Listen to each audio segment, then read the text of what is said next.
ओशो दा प्रवचन प्यास अते संकल्प।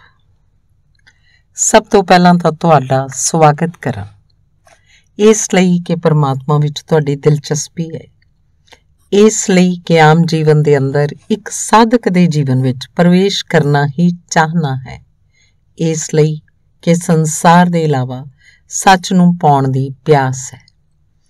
सुभाग है उन्हां लोकां दा ਜਿਹੜੇ सच की खातर प्यासे हो सकन। बहुत लोग पैदा होंदे हन, बहुत घट लोग सच नूं पाउण लई प्यासे हो पाउंदे हन। सच दा मिलना तो बहुत वड्डा सुभाग है। सच दे लई प्यास होनी भी उन्नी ही वड्डा सुभाग है। सच ना भी मिले तो कोई हर्ज नहीं, पर सच दी प्यास ही पैदा ना होवे तां बहुत वड्डा हर्ज है। सच जेकर ना मिले तो मैं कहा कोई हर्ज नहीं है। असी चाहया सी ते असी यतन कीता सी, असी मेहनत कीती सी ते चाहना कीती सी, असी संकल्प बन्निया सी ते साथों जो बन सकदा सी वो कीता सी।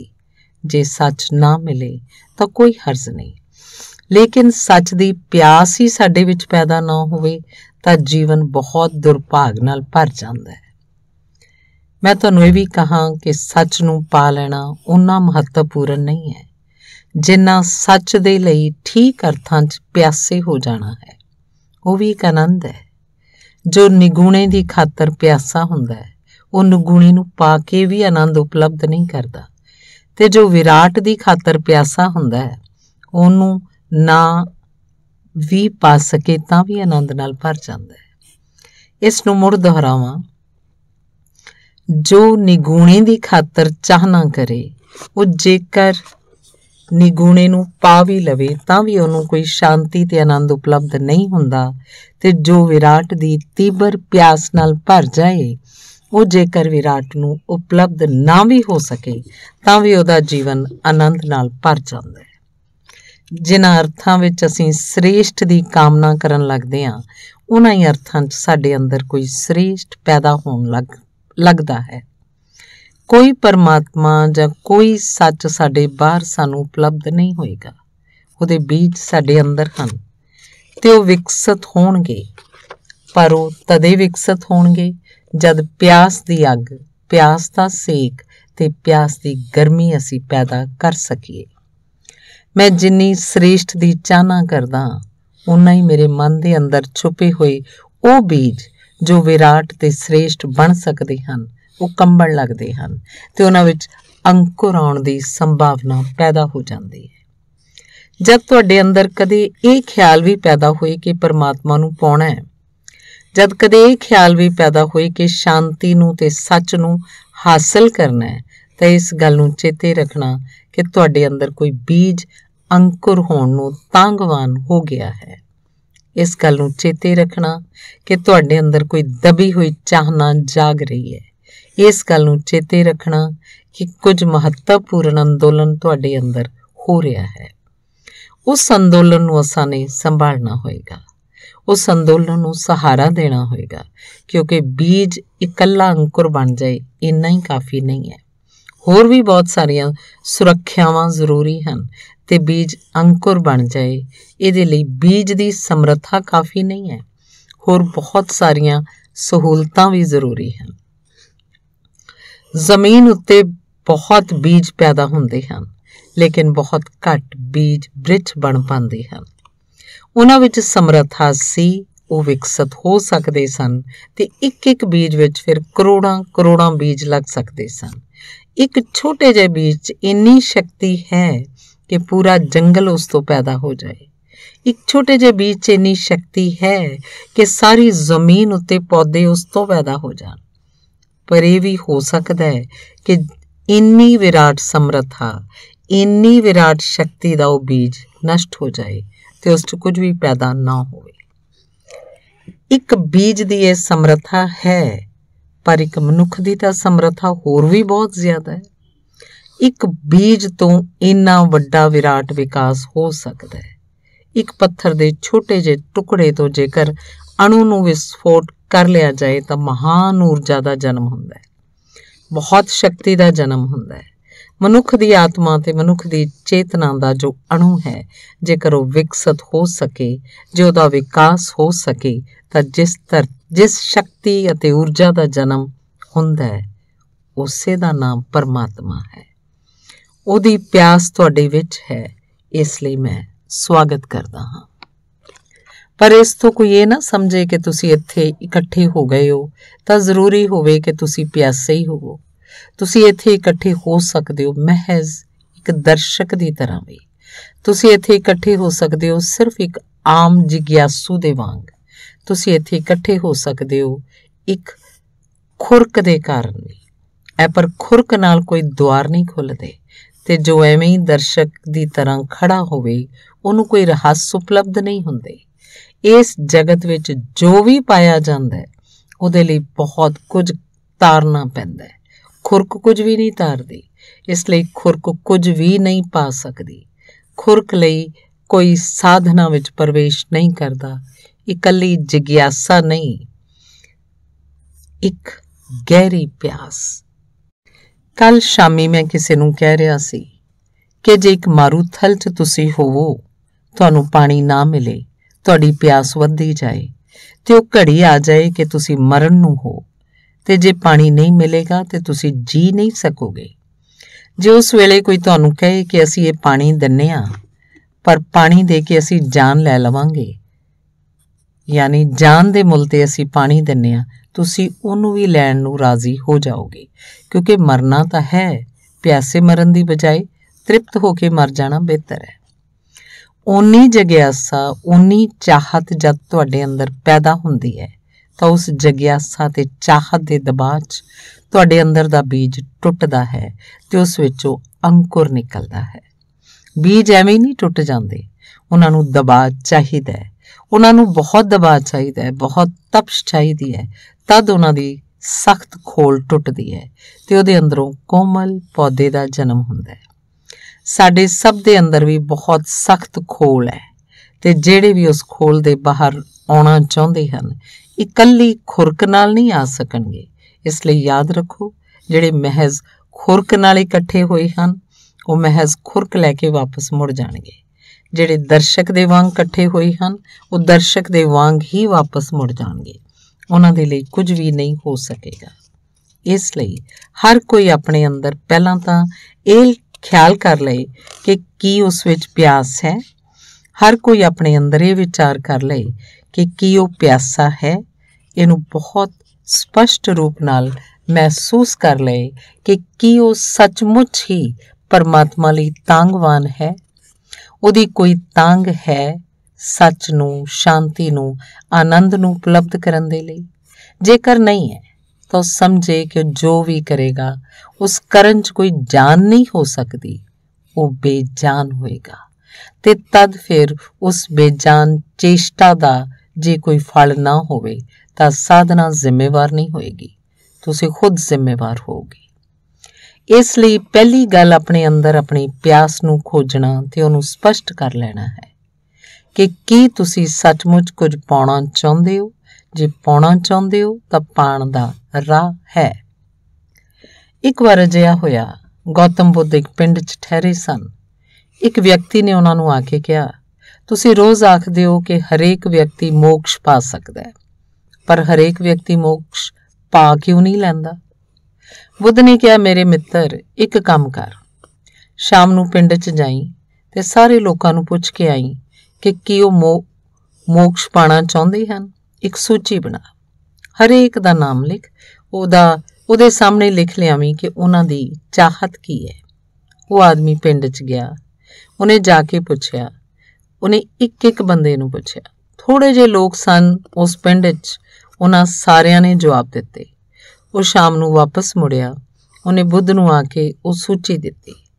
ਬੁੱਧ ਨੇ ਕਿਹਾ, ਇਸ 'ਚ ਕਿੰਨੇ ਲੋਕ ਮੋਕਸ਼ ਦੇ ਚਾਹਵਾਨ ਹਨ। ਉਹ ਬਹੁਤ ਹੈਰਾਨ ਹੋਇਆ, ਉਸ ਵਿੱਚ ਇੱਕ ਵੀ ਬੰਦੇ ਨੇ ਆਪਣੀ ਚਾਹਨਾ ਵਿੱਚ ਮੋਕਸ਼ ਨਹੀਂ ਲਿਖਾਇਆ ਸੀ। ਬੁੱਧ ਨੇ ਕਿਹਾ, ਹਰ ਇੱਕ ਆਦਮੀ ਪਾ ਸਕਦਾ ਹੈ, ਇਹ ਮੈਂ ਕਹਿੰਦਾ ਹਾਂ, ਪਰ ਹਰ ਇੱਕ ਆਦਮੀ ਪਾਉਣਾ ਚਾਹੁੰਦਾ ਹੈ, ਇਹ ਮੈਂ ਨਹੀਂ ਕਹਿੰਦਾ। ਹਰ ਇੱਕ ਆਦਮੀ ਪਾ ਸਕਦਾ ਹੈ, ਇਹ ਬਹੁਤ ਅਲੱਗ ਗੱਲ ਹੈ, ਤੇ ਹਰ ਇੱਕ ਪਾਉਣਾ ਚਾਹੁੰਦਾ ਹੈ, ਇਹ ਬਹੁਤ ਅਲੱਗ ਗੱਲ ਹੈ। ਜੇ ਤੁਸੀਂ ਪਾਉਣਾ ਚਾਹੁੰਦੇ ਹੋ ਤਾਂ ਯਕੀਨ ਮੰਨੋ ਕਿ ਜੇ ਤੁਸੀਂ ਸੱਚਮੁੱਚ ਪਾਉਣਾ ਚਾਹੁੰਦੇ ਹੋ ਤਾਂ ਇਸ ਧਰਤੀ ਉੱਤੇ ਕੋਈ ਤਾਕਤ ਤੁਹਾਨੂੰ ਰੋਕਣ 'ਚ ਸਮਰੱਥ ਨਹੀਂ ਹੈ, ਤੇ ਜੇ ਤੁਸੀਂ ਨਹੀਂ ਪਾਉਣਾ ਚਾਹੁੰਦੇ ਤਾਂ ਇਸ ਧਰਤੀ ਉੱਤੇ ਕੋਈ ਤਾਕਤ ਤੁਹਾਨੂੰ ਦੇਣ ਵਿੱਚ ਵੀ ਸਮਰੱਥ ਨਹੀਂ ਹੈ। ਤਾਂ ਸਭ ਤੋਂ ਪਹਿਲੀ ਗੱਲ, ਸਭ ਤੋਂ ਪਹਿਲਾ ਸੂਤਰ ਜੋ ਚੇਤੇ ਰੱਖਣਾ ਹੈ ਉਹ ਇਹ ਹੈ ਕਿ ਕੀ ਤੁਹਾਡੇ ਅੰਦਰ ਅਸਲੀ ਪਿਆਸ ਹੈ। ਜੇ ਹੈ ਤਾਂ ਯਕੀਨ ਮੰਨੋ ਕਿ ਰਾਹ ਮਿਲ ਜਾਏਗਾ, ਤੇ ਜੇ ਨਹੀਂ ਹੈ ਤਾਂ ਕੋਈ ਰਾਹ ਨਹੀਂ ਹੈ। ਤੁਹਾਡੀ ਪਿਆਸ ਤੁਹਾਡੇ ਲਈ ਰਾਹ ਬਣੇਗੀ।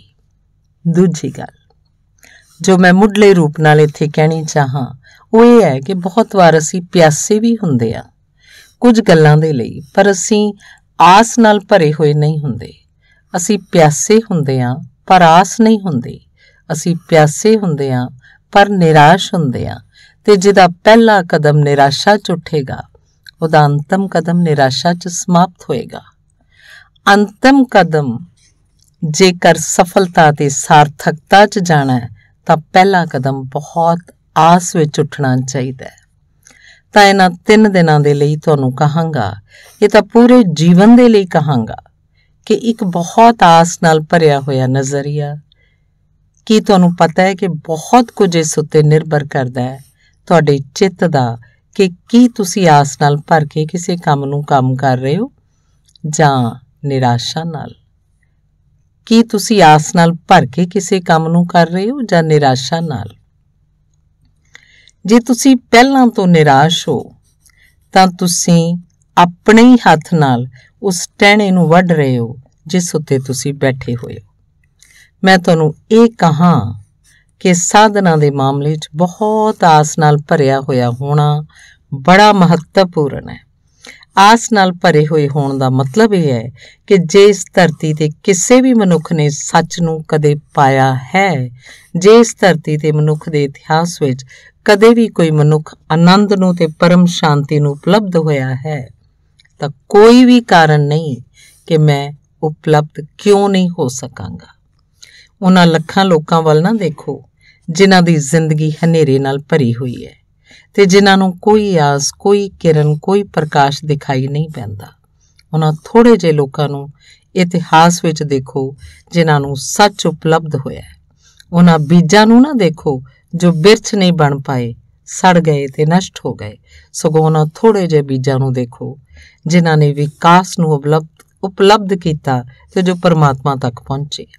ਯਾਦ ਰੱਖੋ ਕਿ ਉਹਨਾਂ ਬੀਜਾਂ ਨੂੰ ਜੋ ਸੰਭਵ ਹੋ ਸਕਿਆ ਉਹ ਹਰੇਕ ਬੀਜ ਨੂੰ ਸੰਭਵ ਹੈ। ਇੱਕ ਮਨੁੱਖ ਨੂੰ ਜੋ ਸੰਭਵ ਹੋਇਆ ਹੈ ਉਹ ਹਰੇਕ ਦੂਜੇ ਮਨੁੱਖ ਨੂੰ ਸੰਭਵ ਹੈ। ਮੈਂ ਤੁਹਾਨੂੰ ਇਹ ਕਹਿਣਾ ਚਾਹੁੰਦਾ ਕਿ ਬੀਜ ਰੂਪ ਵਿੱਚ ਤੁਹਾਡੀ ਸ਼ਕਤੀ ਉਨੀ ਹੀ ਹੈ ਜਿੰਨੀ ਬੁੱਧ ਦੀ, ਮਹਾਵੀਰ ਦੀ, ਕ੍ਰਿਸ਼ਨ ਦੀ ਜਾਂ ਕ੍ਰਾਈਸਟ ਦੀ ਹੈ। ਪਰਮਾਤਮਾ ਦੇ ਜਗਤ ਵਿੱਚ ਇਸ ਅਰਥਾਂ ਵਿੱਚ ਕੋਈ ਅਨਿਆਂ ਨਹੀਂ ਹੈ ਕਿ ਉੱਥੇ ਘੱਟ ਤੇ ਵੱਧ ਸੰਭਾਵਨਾਵਾਂ ਦਿੱਤੀਆਂ ਗਈਆਂ ਹੋਣ। ਸੰਭਾਵਨਾਵਾਂ ਸਭ ਦੀਆਂ ਬਰਾਬਰ ਹਨ, ਪਰ ਹਕੀਕਤਾਂ ਸਭ ਦੀਆਂ ਬਰਾਬਰ ਨਹੀਂ ਹਨ, ਕਿਉਂਕਿ ਸਾਡੇ ਵਿੱਚੋਂ ਬਹੁਤੇ ਲੋਕ ਆਪਣੀਆਂ ਸੰਭਾਵਨਾਵਾਂ ਨੂੰ ਹਕੀਕਤ ਵਿੱਚ ਬਦਲਣ ਦਾ ਯਤਨ ਹੀ ਕਦੇ ਨਹੀਂ ਕਰਦੇ। ਇਸ ਲਈ ਇੱਕ ਬੁਨਿਆਦੀ ਖਿਆਲ ਆਸ ਨਾਲ ਭਰਿਆ ਹੋਇਆ ਹੋਣਾ ਹੈ। ਇਹ ਵਿਸ਼ਵਾਸ ਰੱਖੋ ਕਿ ਜੇਕਰ ਕਦੀ ਵੀ ਕਿਸੇ ਨੂੰ ਸ਼ਾਂਤੀ ਉਪਲਬਧ ਹੋਈ ਹੈ, ਆਨੰਦ ਉਪਲਬਧ ਹੋਇਆ ਹੈ, ਤਾਂ ਮੈਨੂੰ ਵੀ ਉਪਲਬਧ ਹੋ ਸਕੇਗਾ। ਆਪਣੀ ਹੇਠੀ ਨਾ ਕਰੋ ਨਿਰਾਸ਼ ਹੋ ਕੇ। ਨਿਰਾਸ਼ਾ ਆਪਣੇ ਆਪ ਦੀ ਸਭ ਤੋਂ ਵੱਡੀ ਹੱਤਕ ਹੈ। ਇਹਦਾ ਅਰਥ ਹੈ ਕਿ ਮੈਂ ਇਸ ਯੋਗ ਨਹੀਂ ਹੈ ਕਿ ਮੈਂ ਵੀ ਪਾ ਸਕਾਂਗਾ। ਮੈਂ ਤੁਹਾਨੂੰ ਕਹਾਂ ਤੁਸੀਂ ਇਸ ਯੋਗ ਹੋ, ਯਕੀਨਨ ਪਾ ਸਕੋਗੇ। ਦੇਖੋ, ਨਿਰਾਸ਼ਾ ਵਿੱਚ ਵੀ ਜ਼ਿੰਦਗੀ ਭਰ ਚੱਲ ਕੇ ਦੇਖਿਆ, ਆਸ ਵਿੱਚ ਇਹ 3 ਦਿਨ ਚੱਲ ਕੇ ਦੇਖੋ। ਇੰਨੀ ਆਸ ਨਾਲ ਭਰ ਕੇ ਚੱਲੋ ਕਿ ਹੋਵੇਗੀ ਘਟਨਾ, ਜ਼ਰੂਰ ਘਟਨਾ ਵਾਪਰੇਗੀ। ਕਿਉਂ?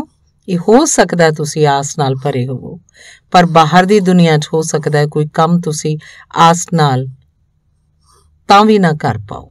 ਲੇਕਿਨ ਅੰਦਰ ਦੀ ਦੁਨੀਆ 'ਚ ਆਸ ਬਹੁਤ ਵੱਡਾ ਰਾਹ ਹੈ। ਜਦ ਤੁਸੀਂ ਆਸ ਨਾਲ ਭਰਦੇ ਹੋ ਤਾਂ ਤੁਹਾਡਾ ਕਣ ਕਣ ਆਸ ਨਾਲ ਭਰ ਜਾਂਦਾ ਹੈ, ਤੁਹਾਡਾ ਰੋਮ ਰੋਮ ਆਸ ਨਾਲ ਭਰ ਜਾਂਦਾ ਹੈ, ਤੁਹਾਡਾ ਸਵਾਸ ਸਵਾਸ ਆਸ ਨਾਲ ਭਰ ਜਾਂਦਾ ਹੈ, ਤੁਹਾਡੇ ਵਿਚਾਰਾਂ ਉੱਤੇ ਆਸ ਦਾ ਪ੍ਰਕਾਸ਼ ਭਰ ਆਉਂਦਾ ਹੈ, ਤੁਹਾਡੇ ਪ੍ਰਾਣ ਦੀ ਥਿਰਕਣ ਵਿੱਚ, ਤੁਹਾਡੇ ਦਿਲ ਦੀ ਧੜਕਣ ਵਿੱਚ ਆਸ ਭਰ ਜਾਂਦੀ ਹੈ। ਤੁਹਾਡੀ ਪੂਰੀ ਸ਼ਖਸੀਅਤ ਜਦ ਆਸ ਨਾਲ ਭਰ ਜਾਂਦੀ ਹੈ ਤਦ ਭੂਮਿਕਾ ਬਣਦੀ ਹੈ ਕਿ ਤੁਸੀਂ ਕੁਝ ਕਰ ਸਕੋਗੇ, ਤੇ ਨਿਰਾਸ਼ਾ ਦੀ ਵੀ ਸ਼ਖਸੀਅਤ ਹੁੰਦੀ ਹੈ। ਕਣ ਕਣ ਰੋ ਰਿਹਾ ਹੈ, ਉਦਾਸ ਹੈ, ਥੱਕਿਆ ਹੋਇਆ ਹੈ, ਡੁੱਬਿਆ ਹੋਇਆ ਹੈ, ਕੋਈ ਪ੍ਰਾਣ ਨਹੀਂ ਹੈ, ਬਸ ਜਿਵੇਂ ਕਿ ਬੰਦਾ ਨਾ ਮਾਤਰ ਨੂੰ ਜਿਉਂਦਾ ਹੋਵੇ ਤੇ ਮਰਿਆ ਹੋਇਆ। ਅਜਿਹਾ ਬੰਦਾ ਕਿਸੇ ਕੋਸ਼ਿਸ਼ ਉੱਤੇ ਨਿਕਲੇਗਾ, ਕਿਸੇ ਮੁਹਿੰਮ ਉੱਤੇ ਤਾਂ ਕੀ ਪਾ ਸਕੇਗਾ। ਅਤੇ ਆਤਮਿਕ ਜੀਵਨ ਦੀ ਮੁਹਿੰਮ ਸਭ ਤੋਂ ਵੱਡੀ ਮੁਹਿੰਮ ਹੈ। ਇਸ ਤੋਂ ਵੱਡੀ ਕੋਈ ਟੀਸੀ ਨਹੀਂ ਹੈ ਜਿਸ ਉੱਤੇ ਮਨੁੱਖ ਕਦੇ ਚੜ੍ਹਿਆ ਹੋਵੇ। ਇਸ ਤੋਂ ਵੱਧ ਕੇ ਕੋਈ ਡੂੰਘਾਈ ਨਹੀਂ ਹੈ ਸਮੁੰਦਰਾਂ ਦੀ ਜਿਸ 'ਚ ਮਨੁੱਖ ਨੇ ਕਦੇ ਟੁੱਬੀ ਲਾਈ ਹੋਵੇ। ਖੁਦ ਦੀ ਡੂੰਘਾਈ ਸਭ ਤੋਂ ਵੱਡੀ ਡੂੰਘਾਈ ਹੈ ਤੇ ਖੁਦ ਦੀ ਉੱਚਾਈ ਸਭ ਤੋਂ ਵੱਡੀ ਉੱਚਾਈ ਹੈ। ਇਸ ਮੁਹਿੰਮ ਉੱਤੇ ਜਿਹੜਾ ਨਿਕਲਿਆ ਹੋਵੇ ਉਹਨੂੰ ਬੜੀਆਂ ਆਸਾਂ ਨਾਲ ਭਰਿਆ ਹੋਇਆ ਹੋਣਾ ਚਾਹੀਦਾ ਹੈ। ਤਾਂ ਮੈਂ ਕਹਾਂਗਾ 3 ਦਿਨ ਆਸ ਦੀ ਇੱਕ ਭਾਵ ਦਸ਼ਾ ਨੂੰ ਕਾਇਮ ਰੱਖੋ। ਅੱਜ ਰਾਤ ਹੀ ਜਦ ਸੌਵੋ ਤਾਂ ਬਹੁਤ ਆਸ ਨਾਲ ਭਰੇ ਹੋਏ ਸੌਵੋ ਤੇ ਇਹ ਵਿਸ਼ਵਾਸ ਲੈ ਕੇ ਸੌਵੋ ਕਿ ਕੱਲ ਸਵੇਰੇ ਜਦ ਤੁਸੀਂ ਉੱਠੋਗੇ ਤਾਂ ਕੁਝ ਹੋਏਗਾ, ਕੁਝ ਹੋ ਸਕੇਗਾ, ਕੁਝ ਕੀਤਾ ਜਾ ਸਕੇਗਾ। ਦੂਜੀ ਗੱਲ ਮੈਂ ਆਖੀ ਹੈ ਕਿ ਆਸ ਦਾ ਇੱਕ ਨਜ਼ਰੀਆ ਹੈ। ਆਸ ਦੇ ਇਸ ਨਜ਼ਰੀਏ ਦੇ ਨਾਲ ਹੀ ਇਹ ਵੀ ਤੁਹਾਨੂੰ ਚੇਤੇ ਕਰਾ ਦਿਆਂ ਕਿ ਇਹਨਾਂ ਪਿਛਲੇ ਕੁਝ ਵਰ੍ਹਿਆਂ ਦੇ ਅਨੁਭਵ ਤੋਂ ਮੈਂ ਇਸ ਨਤੀਜੇ ਉੱਤੇ ਪਹੁੰਚਿਆ ਕਿ ਸਾਡੀ ਨਿਰਾਸ਼ਾ ਇੰਨੀ ਗਹਿਰੀ ਹੈ ਕਿ ਜਦ ਸਾਨੂੰ ਕੁਝ ਮਿਲਣਾ ਵੀ ਸ਼ੁਰੂ ਹੁੰਦਾ ਹੈ ਤਾਂ ਨਿਰਾਸ਼ਾ ਦੇ ਕਾਰਨ ਦਿਖਾਈ ਨਹੀਂ ਪੈਂਦਾ। ਹੁਣੇ ਮੇਰੇ ਕੋਲ ਇੱਕ ਵਿਅਕਤੀ ਆਉਂਦੇ ਸਨ। ਉਹ ਆਪਣੀ ਪਤਨੀ ਨੂੰ ਮੇਰੇ ਕੋਲ ਲਿਆਏ। ਉਹਨਾਂ ਨੇ ਪਹਿਲੇ ਦਿਨ ਜਦੋਂ ਆਏ ਸੀ ਤਾਂ ਮੈਨੂੰ ਕਿਹਾ ਕਿ ਮੇਰੀ ਪਤਨੀ ਨੂੰ ਨੀਂਦ ਨਹੀਂ ਆਉਂਦੀ, ਬਿਲਕੁਲ ਨੀਂਦ ਨਹੀਂ ਆਉਂਦੀ ਬਿਨਾਂ ਦਵਾਈ ਦੇ, ਤੇ ਦਵਾਈ ਨਾਲ ਵੀ 3-4 ਘੰਟੇ ਤੋਂ ਵੱਧ ਨੀਂਦ ਨਹੀਂ ਆਉਂਦੀ। ਮੇਰੀ ਪਤਨੀ ਭੈਮਾਨ ਹੈ। ਅਣਜਾਣੇ ਭੈ ਉਹਨੂੰ ਪਰੇਸ਼ਾਨ ਕਰੀ ਰੱਖਦੇ ਹਨ। ਘਰੋਂ ਬਾਹਰ ਨਿਕਲਦੀ ਹੈ ਤਾਂ ਡਰਦੀ ਹੈ, ਘਰ ਦੇ ਅੰਦਰ ਹੁੰਦੀ ਹੈ ਤਾਂ ਡਰਦੀ ਹੈ ਕਿ ਮਕਾਨ ਨਾ ਡਿੱਗ ਪਏ। ਜੇ ਕੋਈ ਕੋਲ ਨਾ ਹੋਵੇ ਤਾਂ ਘਬਰਾਉਂਦੀ ਹੈ ਕਿ ਇਕੱਲੇ 'ਚ ਕਿਤੇ ਮੌਤ ਨਾ ਹੋ ਜਾਏ। ਇਸ ਲਈ ਕੋਲ ਕੋਈ ਹੋਣਾ ਹੀ ਚਾਹੀਦਾ ਹੈ। ਰਾਤ ਨੂੰ ਸਾਰੀਆਂ ਦਵਾਈਆਂ ਆਪਣੇ ਕੋਲ ਰੱਖ ਕੇ ਸੌਂਦੀ ਹੈ ਕਿ ਵਿਚਾਲੇ ਰਾਤ 'ਚ ਕੋਈ ਖਤਰਾ ਨਾ ਹੋ ਜਾਏ। ਉਹਨਾਂ ਨੇ ਮੈਨੂੰ ਆਪਣੀ ਪਤਨੀ ਦਾ ਭੈ ਤੇ ਨਿਰਾਸ਼ਾ ਦੀ ਹਾਲਤ ਦੱਸੀ। ਮੈਂ ਉਹਨਾਂ ਨੂੰ ਕਿਹਾ ਕਿ ਧਿਆਨ ਦਾ ਇੱਕ ਛੋਟਾ ਜਿਹਾ ਪ੍ਰਯੋਗ ਸ਼ੁਰੂ ਕਰੋ, ਲਾਭ ਹੋਏਗਾ। ਉਹਨਾਂ ਨੇ ਪ੍ਰਯੋਗ ਸ਼ੁਰੂ ਕੀਤਾ। 7 ਦਿਨ ਬਾਅਦ ਉਹ ਮੈਨੂੰ ਮਿਲੇ। ਮੈਂ ਉਹਨਾਂ ਨੂੰ ਪੁੱਛਿਆ ਕੀ ਹੋਇਆ, ਕਿਵੇਂ ਹੋ? ਉਹਨਾਂ ਨੇ ਮੈਨੂੰ ਕਿਹਾ ਅਜੇ ਕੁਝ ਖਾਸ ਨਹੀਂ ਹੋਇਆ, ਬਸ ਨੀਂਦ ਭਰ ਆਉਣ ਲੱਗੀ ਹੈ। 7 ਦਿਨ ਬਾਅਦ ਉਹ ਫੇਰ ਮੈਨੂੰ ਮਿਲੇ। ਮੈਂ ਉਹਨਾਂ ਨੂੰ ਪੁੱਛਿਆ ਕੀ ਹੋਇਆ? ਬੋਲੇ ਅਜੇ ਕੁਝ ਖਾਸ ਨਹੀਂ ਹੋਇਆ, ਥੋੜਾ ਜਿਹਾ ਡਰ ਦੂਰ ਹੋ ਗਿਆ। ਉਹ 7 ਦਿਨ ਬਾਅਦ ਫੇਰ ਮੈਨੂੰ ਮਿਲੇ। ਮੈਂ ਉਹਨਾਂ ਨੂੰ ਪੁੱਛਿਆ ਕੁਝ ਹੋਇਆ? ਉਹ ਬੋਲੇ ਕੁਝ ਵਿਸ਼ੇਸ਼ ਤਾਂ ਨਹੀਂ ਹੋਇਆ, ਇਹੀ ਕਿ ਕੁਝ ਨੀਂਦ ਆ ਜਾਂਦੀ ਹੈ, ਡਰ ਘਟ ਗਿਆ ਹੈ, ਦਵਾਈਆਂ ਸ਼ਵਾਈਆਂ ਆਪਣੇ ਕੋਲ ਨਹੀਂ ਰੱਖਦੀ, ਹੋਰ ਕੁਝ ਖਾਸ ਨਹੀਂ ਹੋਇਆ। ਇਸ ਨੂੰ ਮੈਂ ਨਿਰਾਸ਼ਾ ਦੀ ਦ੍ਰਿਸ਼ਟੀ ਆਖਦਾ ਹਾਂ। ਤੇ ਜੇ ਬੰਦੇ ਨੂੰ ਕੁਝ ਹੋ ਵੀ ਜਾਵੇ ਤਾਂ ਉਹਨੂੰ ਪਤਾ ਨਹੀਂ ਲੱਗੇਗਾ। ਇਹ ਦ੍ਰਿਸ਼ਟੀ ਤਾਂ ਬੁਨਿਆਦ ਤੋਂ ਗਲਤ ਹੈ। ਇਹਦਾ ਤਾਂ ਮਤਲਬ ਹੈ ਕਿ ਇਸ ਬੰਦੇ ਨੂੰ ਕੁਝ ਨਹੀਂ ਹੋ ਸਕਦਾ। ਜੇ ਹੋ ਵੀ ਜਾਵੇ ਤਾਂ ਵੀ ਉਹਨੂੰ ਕਦੇ ਪਤਾ ਨਹੀਂ ਲੱਗੇਗਾ ਕਿ ਕੁਝ ਹੋਇਆ ਹੈ ਤੇ ਬਹੁਤ ਕੁਝ ਹੋ ਸਕਦਾ ਸੀ ਜੋ ਕਿ ਰੁਕ ਜਾਏਗਾ। ਤਾਂ ਆਸ ਦੇ ਇਸ ਨਜ਼ਰੀਏ ਦੇ ਨਾਲ ਪ੍ਰਸੰਗਵਸ ਮੈਂ ਤੁਹਾਨੂੰ ਇਹ ਕਹਾਂ, ਇਹਨਾਂ 3 ਦਿਨਾਂ 'ਚ ਜੋ ਵਾਪਰੇ ਉਹਨੂੰ ਚੇਤੇ ਰੱਖੋ ਤੇ ਜੋ ਨਾ ਵਾਪਰੇ ਉਹਨੂੰ ਬਿਲਕੁਲ ਚੇਤੇ ਨਾ ਰੱਖਣਾ। ਇਹਨਾਂ 3 ਦਿਨਾਂ 'ਚ ਜੋ ਵਾਪਰੇ ਉਹਨੂੰ ਚੇਤੇ ਰੱਖੋ ਤੇ ਜੋ ਨਾ ਵਾਪਰੇ, ਜੋ ਨਾ ਹੋ ਸਕੇ ਉਹਨੂੰ ਬਿਲਕੁਲ ਚੇਤੇ ਨਾ ਰੱਖਣਾ। ਚੇਤੇ ਰੱਖਣ ਯੋਗ ਉਹ ਹੈ ਜੋ ਵਾਪਰਿਆ ਹੋਵੇ। ਥੋੜਾ ਜਿੰਨਾ ਕਿਣਕਾ ਵੀ ਜੇਕਰ ਲੱਗੇ ਸ਼ਾਂਤੀ ਦਾ, ਉਹਨੂੰ ਪਕੜੋ। ਉਹ ਤੁਹਾਨੂੰ ਆਸ ਦੇਗਾ ਤੇ ਗਤੀਮਾਨ ਕਰੇਗਾ। ਤੇ ਜੇ ਤੁਸੀਂ ਉਹਨੂੰ ਪਕੜਦੇ ਹੋ ਜੋ ਨਹੀਂ ਹੋਇਆ ਤਾਂ ਤੁਹਾਡੀ ਗਤੀ ਰੁਕ ਜਾਏਗੀ ਤੇ ਜੋ ਹੋਇਆ ਉਹ ਵੀ ਮਿਟ ਜਾਏਗਾ। ਸੋ ਇਹਨਾਂ 3 ਦਿਨਾਂ 'ਚ ਵੀ ਚੇਤੇ ਰੱਖਣਾ ਕਿ ਇਹਨਾਂ ਧਿਆਨ ਦੇ ਪ੍ਰਯੋਗਾਂ 'ਚ ਜੋ ਥੋੜਾ ਜਿਹਾ ਤੁਹਾਨੂੰ ਅਨੁਭਵ ਹੋਵੇ ਉਹਨੂੰ ਚੇਤੇ ਰੱਖੋ, ਉਹਨੂੰ ਆਧਾਰ ਬਣਾਓ ਅੱਗੋਂ ਦੇ ਲਈ। ਜੋ ਨਾ ਹੋਵੇ ਉਹਨੂੰ ਆਧਾਰ ਨਾ ਬਣਾਉਣਾ। ਮਨੁੱਖ ਜ਼ਿੰਦਗੀ ਭਰ ਇਸੇ ਦੁੱਖ 'ਚ ਰਹਿੰਦਾ ਹੈ। ਜੋ ਉਹਨੂੰ ਮਿਲਦਾ ਹੈ ਉਹਨੂੰ ਭੁੱਲ ਜਾਂਦਾ ਹੈ, ਜੋ ਉਹਨੂੰ ਨਹੀਂ ਮਿਲਦਾ ਉਹਦਾ ਚੇਤਾ ਰੱਖਦਾ ਹੈ। ਅਜਿਹਾ ਬੰਦਾ ਗਲਤ ਆਧਾਰ ਤੇ ਖੜਾ ਹੈ। ਉਹੋ ਜਿਹਾ ਬੰਦਾ ਬਣੋ ਜਿਹਨੂੰ ਜੋ ਮਿਲਿਆ ਉਹਨੂੰ ਚੇਤੇ ਰੱਖੇ ਤੇ ਉਸ ਆਧਾਰ ਤੇ ਖੜਾ ਹੋਵੇ। ਅਜੇ ਮੈਂ ਪੜ੍ਹਦਾ ਸੀ, ਇੱਕ ਵਿਅਕਤੀ ਨੇ ਕਿਸੇ ਨੂੰ ਕਿਹਾ ਕਿ ਮੇਰੇ ਕੋਲ ਕੁਝ ਵੀ ਨਹੀਂ ਹੈ, ਮੈਂ ਬਹੁਤ ਗਰੀਬ ਹਾਂ। ਤਾਂ ਉਸ ਦੂਜੇ ਵਿਅਕਤੀ ਨੇ ਕਿਹਾ ਜੇ ਤੂੰ ਗਰੀਬ ਹੈ ਤਾਂ ਇੱਕ ਕੰਮ ਕਰ, ਮੈਂ ਤੇਰੀ ਖੱਬੀ ਅੱਖ ਚਾਹੁੰਦਾ, ਇਹਦੇ ਮੈਂ 5000 ਰੁਪਏ ਦਿੰਦਾ, ਤੂੰ 5000 ਰੁਪਏ ਲੈ ਲੈ ਤੇ ਖੱਬੀ ਅੱਖ ਦੇ ਦੇ। ਉਸ ਆਦਮੀ ਨੇ ਕਿਹਾ ये मुश्किल है, मैं खब्बी अख नहीं दे सकता। उन्हें कहा मैं 10,000 रुपए देना, दोवें अखां दे दे। उन्हें कहा 10,000, फिर भी मैं नहीं दे सकता। उन्हें कहा मैं तेन 50,000 रुपए देना, तू अपनी जान मैनू दे दे। उन्हें कहा यह संभव है, मैं नहीं दे सकता। तो उस आदमी ने कहा तद तां तेरे कोल बहुत कुछ है जिहदा बहुत मुल है। तेरे कोल 2 अखां हन जिन्हां नूं तू 10,000 च देण नूं राजी नहीं है, पर तू कह रहा कि मेरे कोल कुछ भी नहीं है। मैं उस आदमी ते उस विचार की गल तुहानूं कह रहा, जो तुहाडे कोल है उहनूं चेते रखो, ते जो साधना विच मिले थोड़ा जिहा रत्ती पर भी मिले उहदा चेता रखना, उहदा विचार करना, उहदी चर्चा करना, उहदे आधार नाल होर मिलण दा राह बनेगा, क्योंकि आस वधेगी ते जो नहीं मिलिया। एक औरत मेरे कोल आउंदी सी, पढ़ी लिखी है, एक कॉलेज प्रोफैसर है, संस्कृत दी विद्वान है।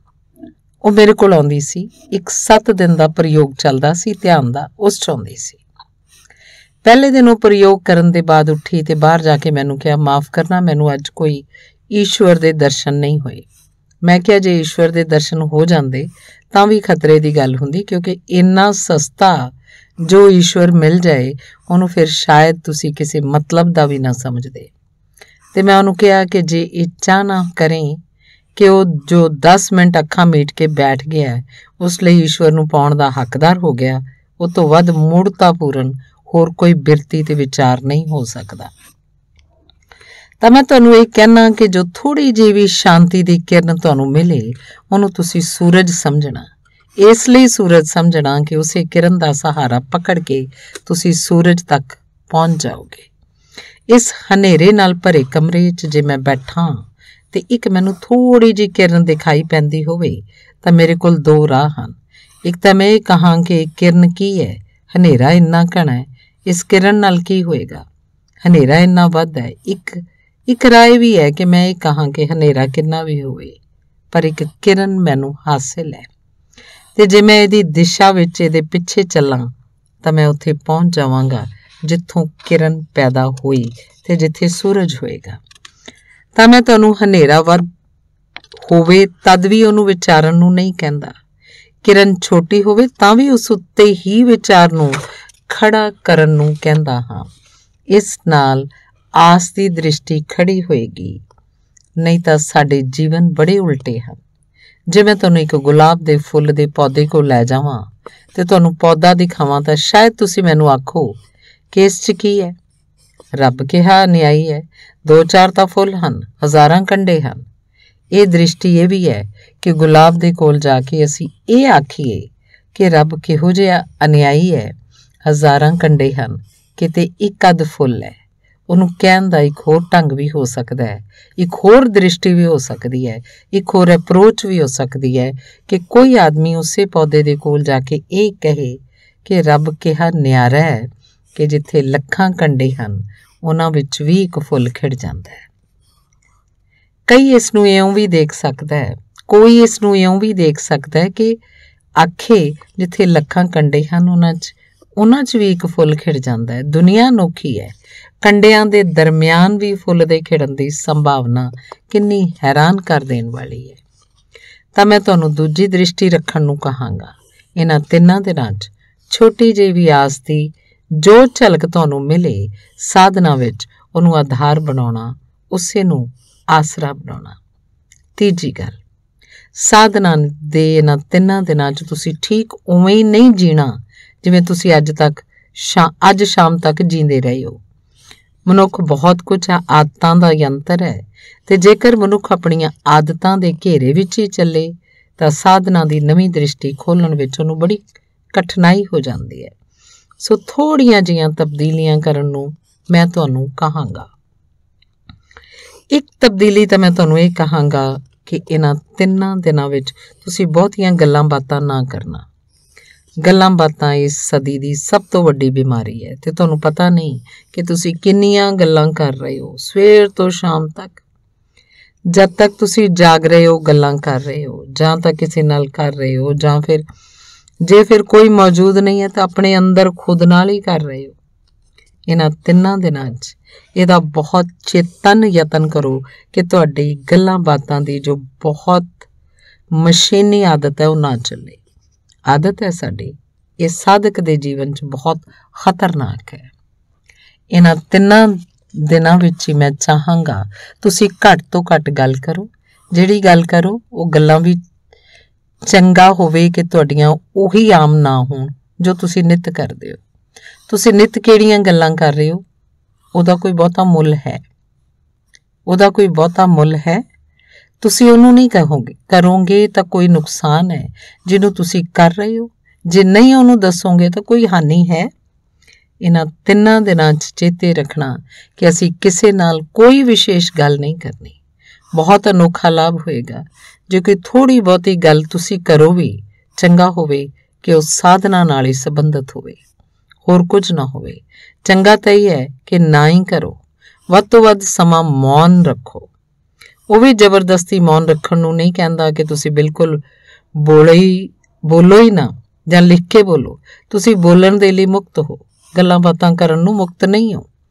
ਤੇ ਯਾਦਪੂਰਵਕ ਜਿੰਨਾ ਸਾਰਥਕ ਹੋਵੇ ਓਨਾ ਬੋਲੋ, ਬਾਕੀ ਚੁੱਪ ਰਹੋ। 2 ਲਾਭ ਹੋਣਗੇ। ਇੱਕ ਤਾਂ ਵੱਡਾ ਲਾਭ ਇਹ ਹੋਏਗਾ ਕਿ ਫਜ਼ੂਲ ਜੋ ਸ਼ਕਤੀ ਖਰਚ ਹੁੰਦੀ ਹੈ ਬੋਲਣ ਵਿੱਚ, ਉਹ ਜਮ੍ਹਾਂ ਹੋਏਗੀ ਤੇ ਉਸ ਸ਼ਕਤੀ ਦੀ ਵਰਤੋਂ ਅਸੀਂ ਸਾਧਨਾ 'ਚ ਕਰ ਸਕਾਂਗੇ। ਤੇ ਦੂਜਾ ਲਾਭ ਇਹ ਹੋਏਗਾ ਕਿ ਤੁਸੀਂ ਦੂਜੇ ਲੋਕਾਂ ਨਾਲੋਂ ਟੁੱਟ ਜਾਓਗੇ ਤੇ ਤੁਸੀਂ ਰਤਾ ਇਕਾਂਤ 'ਚ ਹੋ ਜਾਓਗੇ। ਅਸੀਂ ਇੱਥੇ ਪਹਾੜ ਤੇ ਆਏ ਹਾਂ। ਪਹਾੜ ਤੇ ਆਉਣ ਦਾ ਕੋਈ ਮਕਸਦ ਪੂਰਾ ਨਹੀਂ ਹੋਏਗਾ। ਜੇਕਰ ਅਸੀਂ ਇੱਥੋਂ ਦੇ 100 ਬੰਦੇ ਇਕੱਠੇ ਹੋਏ ਹਾਂ ਤੇ ਆਪਸ ਵਿੱਚ ਗੱਲਾਂ ਬਾਤਾਂ ਕਰਦੇ ਰਹੀਏ ਤੇ ਬਹਿ ਕੇ ਗੱਪਸ਼ਪ ਕਰਦੇ ਰਹੀਏ ਤਾਂ ਅਸੀਂ ਭੀੜ 'ਚ ਰਹੇ, ਅਸੀਂ ਇਕਾਂਤ 'ਚ ਨਹੀਂ ਆ ਪਾਏ। ਇਕਾਂਤ ਵਿੱਚ ਆਉਣ ਦੇ ਲਈ ਪਹਾੜ ਤੇ ਜਾਣਾ ਹੀ ਜ਼ਰੂਰੀ ਨਹੀਂ ਹੈ। ਇਹ ਵੀ ਜ਼ਰੂਰੀ ਹੈ ਕਿ ਤੁਸੀਂ ਦੂਜੇ ਲੋਕਾਂ ਨਾਲੋਂ ਆਪਣਾ ਸੰਬੰਧ ਜ਼ਰਾ ਢਿੱਲਾ ਕਰ ਲਓ ਤੇ ਇਕੱਲੇ ਹੋ ਜਾਓ। ਬਹੁਤ ਨਾਮ ਮਾਤਰ ਨੂੰ ਸੰਬੰਧ ਰੱਖੋ। ਸਮਝੋ ਕਿ ਤੁਸੀਂ ਇਕੱਲੇ ਹੋ ਇਸ ਪਹਾੜ ਉੱਤੇ, ਹੋਰ ਕੋਈ ਦੂਜਾ ਨਹੀਂ ਹੈ। ਤੇ ਤੁਸੀਂ ਇਸ ਤਰ੍ਹਾਂ ਜੀਣਾ ਹੈ ਜਿਵੇਂ ਤੁਸੀਂ ਇਕੱਲੇ ਆਏ ਹੁੰਦੇ, ਇਕੱਲੇ ਰਹਿੰਦੇ, ਇਕੱਲੇ ਘੁੰਮਣ ਜਾਂਦੇ, ਇਕੱਲੇ ਕਿਸੇ ਦਰਖਤ ਹੇਠ ਬੈਠਦੇ। ਉਸ ਤਰ੍ਹਾਂ ਝੁੰਡ 'ਚ ਤੁਸੀਂ ਨਾ ਜਾਣਾ, 4-6 ਮਿੱਤਰ ਬਣ ਕੇ ਨਾ ਜਾਣਾ। ਅਲੱਗ-ਅਲੱਗ ਇੱਕ ਇਹਨਾਂ 3 ਦਿਨਾਂ 'ਚ ਅਸੀਂ ਇਸ ਤਰ੍ਹਾਂ ਜੀਵੀਏ। ਇਹ ਮੈਂ ਤੁਹਾਨੂੰ ਦੱਸਾਂ ਕਿ ਭੀੜ ਵਿੱਚ ਜੀਵਨ ਦਾ ਕੋਈ ਸ੍ਰੇਸ਼ਟ ਸੱਚ ਨਾ ਕਦੇ ਪੈਦਾ ਹੁੰਦਾ ਹੈ, ਨਾ ਕਦੇ ਅਨੁਭਵ ਹੁੰਦਾ ਹੈ। ਭੀੜ ਵਿੱਚ ਕੋਈ ਮਹੱਤਵਪੂਰਨ ਗੱਲ ਕਦੇ ਨਹੀਂ ਹੋਈ। ਜੋ ਵੀ ਸੱਚ ਦੇ ਅਨੁਭਵ ਹੋਏ ਹਨ ਉਹ ਬੜੇ ਇਕਾਂਤ ਤੇ ਇਕੱਲ 'ਚ ਹੋਏ ਹਨ।